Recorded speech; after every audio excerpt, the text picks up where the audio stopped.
साहिल Kesari news में आपका स्वागत है।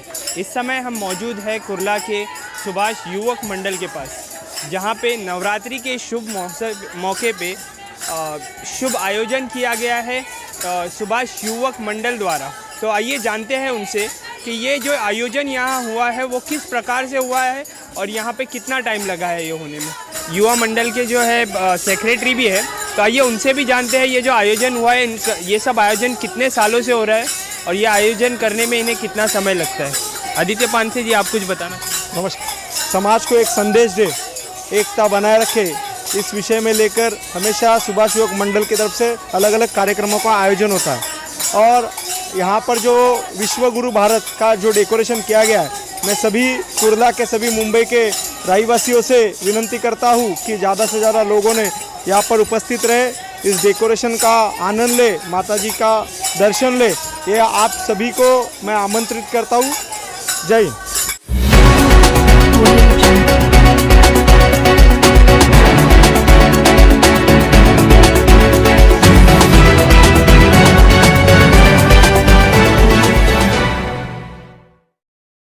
तो हमारे साथ अभी मौजूद है सुनील यादव जी। पहले हम उनसे बातचीत करेंगे। सुनील यादव जी, आपका स्वागत है। आप पहले बताइए कि जो आयोजन हुआ है यहाँ पे, जिसमें मैंने देखा कि बहुत सारी चीज़ें अलग अलग बनाई गई है, तो उनके बारे में कुछ बताइए। जय माता दी।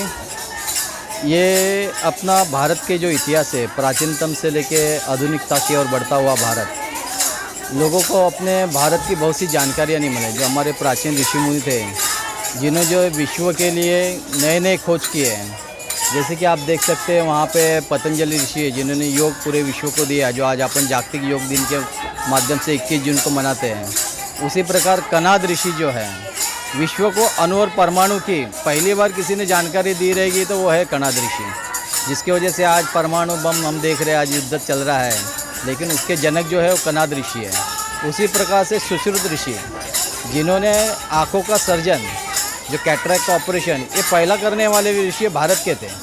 विश्व को हमने विज्ञान सिखाया किस प्रकार से, तो वो पहले सुश्रुत ऋषि है। उसी प्रकार से देखेंगे आप, जीवक ऋषि का भी लगा है। जीवक ऋषि एक शैल चिकित्सा, पहली बार किसी व्यक्ति का शरीर को फाड़ के उसका इलाज किया जा सकता है, ये करने वाले भारत के पहले जो थे, यानी विश्व के पहले, जिन्होंने सिखाया है विश्व को कि शरीर का भी शैल्य विकसित करके उसकी बीमारियाँ जो है ठीक की जा सकती है। ऐसे हमारे आर्यभट्ट तो सभी को मालूम है, जिन्होंने विश्व को जीरो दिया करके आज हम लोग चांद पे पहुँचे। आज भारत भी चांद पे पहुँचा, ऐसी जगह पहुँचा जहाँ पर विदेशी कोई भी पहुँचा नहीं है, दक्षिण की ओर पहुँचा चांद पे। अभी हमारा विश्व का जो है आदित्ययान, आदित्य 11 जो अभी भेजा हुआ है, अभी वो भी पहुँचने के उसमें है ही है। इसी प्रकार से विश्व में हमारा देखोगे तो विश्व में सबसे बड़ा स्टैचू आज के तारीख में भारत में स्टैचू ऑफ यूनिटी, जो सबने मिलकर, सबके लोहा हर किसान के घर से लेके जो बनाया गया स्टैचू ऑफ यूनिटी, एकता का प्रतीक है भारत के। उसी प्रकार विश्व के सबसे ऊंचा ब्रिज आज के तारीख में भारत में जो कश्मीर में आया जाता है, जिसको चिनाब ब्रिज के से जाना जाता है, ये सबसे ऊंचा है। और सबसे प्राचीन मंदिरों में हमारे यहाँ भारत में कई प्राचीन मंदिर हैं। उसमें केदारनाथ का मंदिर है, आप देख सकते यहाँ पे अमृतसर का मंदिर है, सोमनाथ के मंदिर है। और विश्व को जो सम्मेलन हुआ था, जागतिक सम्मेलन, जिसमें हमारे स्वामी विवेकानंद जी ने विश्व को 2 शब्द कहा था, जो हम लोग जानते हैं कि वो 2 शब्द कहते हुए बाद में उसको 2 दिन लोगों ने सुना और विश्व को पता चला कि ये विश्व गुरु कैसा है भारत। इसकी जानकारी स्वामी विवेकानंद ने वहाँ पे बता दी। उसी प्रकार से हम देखते हैं कि महाराष्ट्र में जो आज यहाँ पर हो रहा है, जो महाराष्ट्र में, महाराष्ट्र का एक इतिहास है जो शिवाजी महाराज के बिना रह ही नहीं सकता। तो शिवाजी महाराज का 350 वर्ष इस साल हुए हैं, शिव राज्याभिषेक हुए, तो उसकी भी एक झांकी रखी है कि एक ऐसा राजा है जो विश्व में सभी लोग को मान्य है। हम देखते हैं इंग्लैंड के जब सभी समितियां बैठी तो बोले राजा कैसा होना चाहिए, कहीं अलेक्जेंडर था, नेपोलियन थे, लेकिन पूरे विश्व ने देखा कि राजा होना चाहिए तो शिवाजी जैसा होना चाहिए। जानता राजा ये उपलब्धि उन्होंने दी है कि राजा ऐसा ही होना चाहिए, अगर राजा का राजकारभार कैसा होना तो शिवाजी जैसा होना चाहिए। तो ऐसा राजा हमारे यहाँ पर होके गया। और उसी प्रकार से पंडरी की वारी जो होती है, जो हम लोग देख रहे हैं, वारकरी संप्रदाय यहाँ से 350 किलोमीटर पैदल चलती है, पूना से होते हुए पंढरपुर जाती है आळंदी से। लाखों की संख्या में लोग जाते हैं, जिसको कोई वॉलंटियर नहीं रहते, कोई नहीं रहते, लेकिन शिस्तबद्ध पद्धति से रेगुलर आज कई वर्षों से सालों से चल रहा है। शतकानुशत के पीढ़िया से पीढ़िया लोग जा रहे हैं, लेकिन एक शिस्त पद्धति से चलते हुए लोग, बूढ़े हैं बुजुर्ग हैं, सब जाते हैं। तो एक वारकरी संप्रदाय जो है महाराष्ट्र का सबसे बड़ा वारकरी संप्रदाय है, जिन्होंने देखो महाराष्ट्र ऐसा भूमि है, वीरों की भूमि है, संतों की भूमि है, समाज सुधारकों की भूमि है। यहाँ पे हमने देखा है कि सबसे पहला समाज निर्मूलन हुआ रहेगा तो महाराष्ट्र में हुआ है। कई संत हुए हैं, कई प्रकार के यहाँ पे समाज, अम्बेडकर जी हुए, महात्मा फुले जी है, तिलक हुए, कई आंदोलन हुए हैं। 500 वर्ष का पूरा आंदोलन देखोगे तो राम मंदिर का जो अब साकार होने के कागार पे है ही है, आने वाले कुछ दिनों में ही राम मंदिर का उद्घाटन होगा।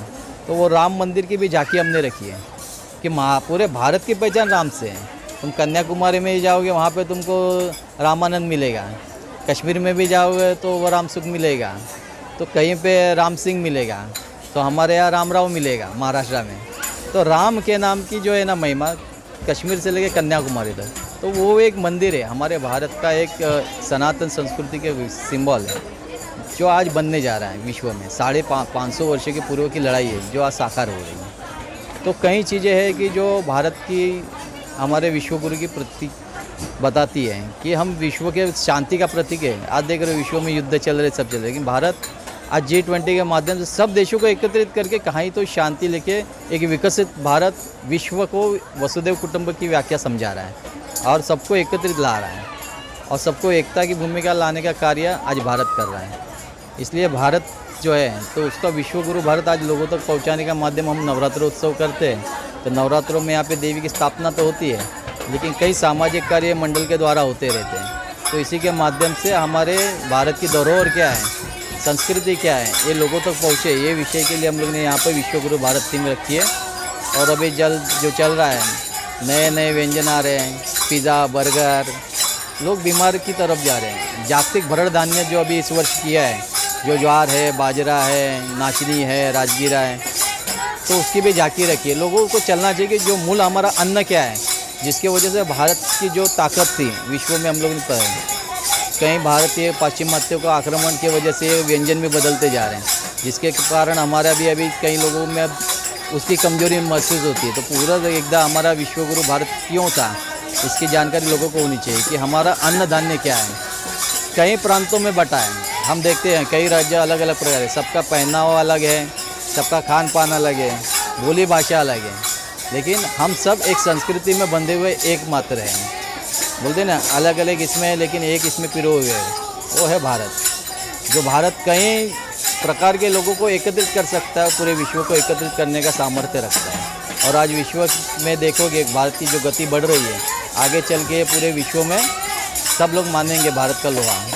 सुभाष युवक मंडल, तो उसके अंदर किस प्रकार से नवरात्रि को सेलिब्रेट किया जा रहा है, कैसे इन्होंने अपने 34 सालों का एक्सपीरियंस शेयर किया हमारे साथ, और कैसे भारत के हर एक कोने से एक एक चीज़ उठा के यहाँ पे बनाई है, तो ये सब आपने देखा।